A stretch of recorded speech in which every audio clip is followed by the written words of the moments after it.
Thixo wethu esikhala kuye mihla ngezolo, Thixo wethu esingenza into singakukhwazanga, Thixo wethu esithi sawuhluleka ezantsi emhlabeni vele ke wena uvula icebo. Thixo wethu esithi xa sisindwa imithwalo fika ke wena uyothule. Ewe ke Nkosi, ndiphambi kwakho ndiyimveku, anamazwi aqaqambileyo ukodlula wakho Mesiya wokulunga. Kodwa ngalo umzuzu umthethelelo lokulunga, xa sawuqala inkonzo yethu umthethelelo ingcwele, ibingekho kuhlakanipha kwethu kodwa ibinguwe ofikileyo uba ngale mini yanamhlanje ibandla lasechibini umthethelelo olungileyo malibe lidibene kule ndawo lizonqophisa umthethelelo ingcwele. Ndilapha Nkosi, ndimveku phambi kobuso bakho. Ndilapha Nkosi, akho mazwi endinawabhetele nowathetha umthethelelo ingcwele. Kodwa ndiyazi Nkosi, xa ndithe ndakukhwaza amaluso olungileyo awunikeli mva amaluso olungileyo. Silapha amaluso olungileyo sineengxaki ngeengxaki umthethelelo olungileyo. Silapha Nkosi sathi sazibophelela ngemitshato sibancinci umthethelelo olungileyo. Kanti namhlanje siyalila ngomzozo nobile umthethelelo ingcwele. Silapha Nkosi ingcwele usigcinele amaxhegozana wethu athi asibonisa indlela xa singaboni umthethelelo ingcwele. Silapha amaluso olungileyo sinotata umthethelelo olungileyo esithi sibahlule amaluso olungileyo kodwa baqonda uba bazuphela amandla umthethelelo olungileyo. Ngoba bangotata thina sathi sakhutshwa ezimbambeni zabo amaluso olungileyo. Sikhwaze wena amaluso olungileyo sinekwayari yethu phakathi umthethelelo ingcwele. Nayo siyishiyi ngaphandle amaluso olungileyo ngoba kuthiwa bizani bonke abantwana beze kum. Silapha ke Nkosi sizokhala singabanye sizobulela mthethelelo olungileyo. Kodwa asithi masibe singamaqhule ngokuba sithe sakhwaza sabulela singaphinde sibuye sizothi kuwe enkosi. Silapha ke Nkosi abanye bayazi baxa kutshona ilanga nje bazofika ezindlini bapheke ntoni. Abanye bayazi uba bazawuthi baze baye emisebenzini bakhwele ngantoni. Abanye bayawurhalela kwaloo misebenzi Malusi Olungileyo. Namhlanje ndokukhwaza ndiyimveku phambi kwakho. Exesha ndiyile mveku ndiyo makubonakala icebo Malusi Olungileyo. Ndiyayazi Malusi Olungileyo asoze ndikhwaze njengawe mthethelelo oyingcwele. Kuhle kwamazwi owathetha kwincwadi zikaYoshua uthi angeke usishiye futhi ungeke usiyekelele Malusi Oyingcwele. Nangalo mzuzu ke mthethelelo olungileyo uhambile nathi iminyaka ngeminyaka ungasiyekelelanga. Nalapha ku-2026 siyakhwaza mthethelelo oyingcwele ubuhambe nathi ngala ndlela uqala ukuhamba nathi kulaa magingxigingxi abantu esenzeka mthethelelo oyingcwele.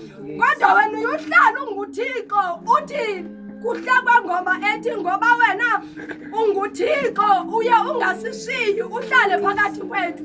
Silapha ke Nkosi ngokuba sidityaniswa nangabanye singabanye siphelelwa ngamandla endleleni kodwa ngobona abanye bethe ngcungembele siphinde sithathi sihambe endleleni. Siyakhwaza ke mthethelelo olungileyo ngalo mzuzu mthethelelo olungileyo singabanye siyasebenza kodwa izinto esizenzayo asiziboni. Singabanye sinamakhaya kodwa siyasebenza. Singabanye siyarhalela ukuya kumakhaya ngamakhaya kodwa sivani neefemeli zethu Malusi Olungileyo.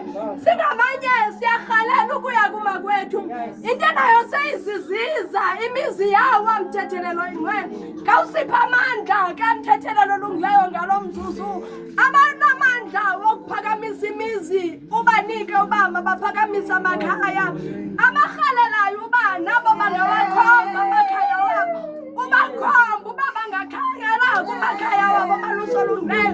Abanye barhalela nabazala babashiye babazi kodwa ngalo mzuzu uba kukho wena khawunike lo mntana umzali apha azokwazi uthi mama tata khona Malusi Olungileyo. Ngoba hlenze ezinye izinto zimile nje kungakwazi uthi mama tata kube kumntu othi kuye hayi mthethelelo oyingcwele. Silapha Mesi Olungileyo sinabayeni abangakhonziyo mthethelelo olungileyo. Siyabakhwaza kule ndawo Mesi Olungileyo. Silapha sitshatile mthethelelo oyingcwele sithatha sibancinci Malusi Olungileyo sihlangabezana nezinto sawufika kuloo makhaya. Khawukhanyise ngokokwakho Mesi Olungileyo. Uthuleleni ke wena Mesi Olungileyo. Thuleleni ke wena mthethelelo olungileyo. Thuleleni ngalo mzuzu siyawukhula. Kuyamoshakala mthethelelo oyingcwele. Kuyamoshakala ezantsi emhlabeni Mesi wokulunga. Khawukhanyise mthethelelo olungileyo udedise ubumnyama kuvele ukhanya nakwabanye mthethelelo oyingcwele. Yini na Nkosi sono sine sisenzileyo phambi kobuso usiplathelelani ngalo mzuzu Mesi wokulunga. Sikhwaza singathembanga nto mthethelelo olungileyo. Sikhwaza kungekho nto sinoyenza ebhetele kwabanye abantu. Siphila ezantsi emhlabeni mthethelelo oyingcwele apho siphila phantsi kwezandla zabantu. Kukho abantu abazenza oothixo basemhlabeni kodwa sikhwaza wena ubabonakala ke Nkosi udedisa zonke ezo zinto ngcwele. Uyazi uba wena sawuhlala sikhwaza sibona mihla namalanga sibona mihla namalanga ngoba ezinye zezinto othi masizenze asizenzi mthethelelo oyingcwele.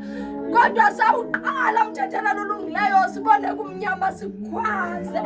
Khawuhlala uvela njengecebo mthethelelo. Uvela njengecebo Thixo. Ndithemba mthethelelo olungileyo. Asinalo ithemba mthethelelo oyingcwele ngengubo.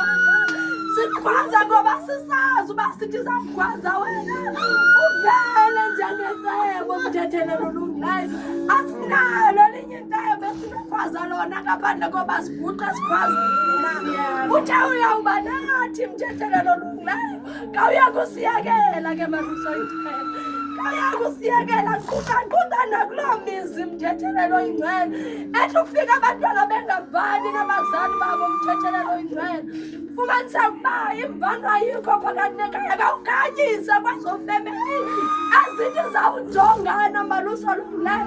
Ufika ubona ukuthi omnye ujonga omnye ambonela ukuthi noba ngangabikho emhlabeni makangabi nguwe mthethelelo olungileyo, ngoba nguwe yaziyo uba umntu uyawuhamba nini emhlabeni.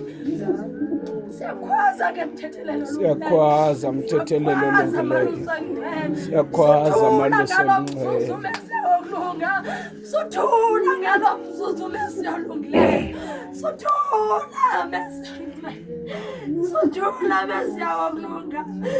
Suthula mthethelelo olungileyo. Kunzima ezantsi emhlabeni sihlala nabantwana abahlaba ootata babo baluso olungileyo. Kunzima ezantsi emhlabeni sihlala nabantwana abathi xa bejonga iTV babona inyawuphi emthethelelo olungileyo. Kodwa kawususe loo nto, umntana lazi uba ikhaya liyakhuliswa maluso olungileyo. Sicela wena ke mthethelelo olungileyo. Sicela wena maluso olungileyo. Ayibo buhlakani bethu maluso olungileyo. Ayibo buhlakani bethu kodwa nto. Siyayazi uba xa sithe sakukhwaza mihla nezolo sathi sakukhwaza uvele wena, uvela noba umntu seyethi ulibele apho kuphela khona ithemba. Uvele ke wena ithemba apho kuphela khona ithemba. Uvele ulungisa sisitulo salo mntu okudala sinomlenze omnye, ezamanye zinemilenze epheleleyo. Ufika ufakele lushotayo mthethelelo ingcwele. Ngalo mzuzu umoya oyingcwele ke ufakele eso situlo kulo mntu othi sekumnyama kuye asoze kwaphinde kwakhanya. Ukhanyise maluso olungileyo, noba ukhanyise ngofunyafuthi mthethelelo ingcwele, kodwa makubekho into ekhanyayo phakathi kulo mntu ngegama lenkosi. Ndiyakhwaza ke mthethelelo olungileyo. Impeku anamazwi anobuchule awodlula abanye abantu. Nto nje ndikhwaza ngoba ndikuthembile mthethelelo olungileyo. Ndikuthemba sekunzima maluso olungileyo, ndikuthemba sekumnyama.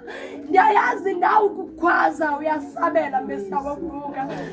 Bawuthi bonke abakhona uThixo bathi amen.